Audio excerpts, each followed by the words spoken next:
fan fiction, as I mentioned, can be a key point. As a matter of fact, the first term that I could find of fan fiction appeared in 1939, the same year of that Wizard of Oz film that we were just talking about. And it was used by a gentleman by the name of Bob Tucker, and it was based on a zombie. It was called Les Zombies, and he used the word fan fiction. He later on did a number of magazines, and Future is one of them, and he would relate to this as it's okay for fans to embrace these stories, become part of them, maybe write some of their own, because they're just fans. They're just passionate about these worlds that have been created, and they want to live in them. Star Wars has done a great deal of this, and if you're a Star Wars movie fan, which I am, I never read the novels.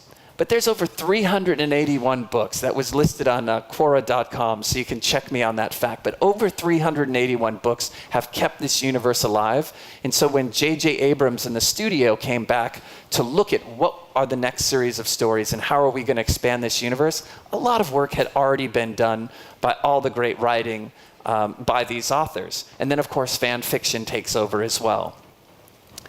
And when we talk about fans, we can talk about conferences, we can talk about Comic-Cons. So I found this ad from 1976, which was a Star Trek convention.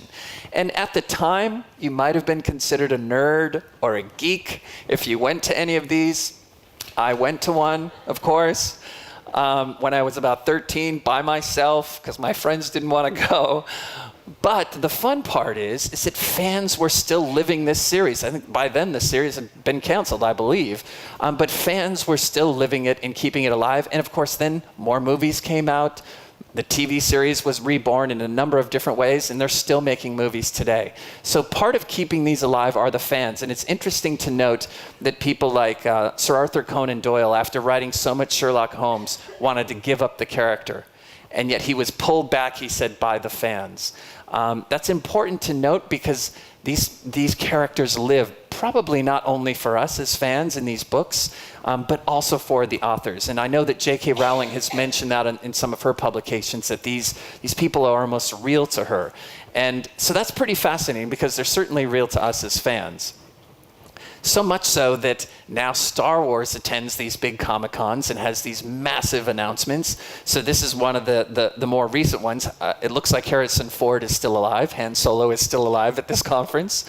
But people love to attend these. And there's a lot of cosplay that goes on here.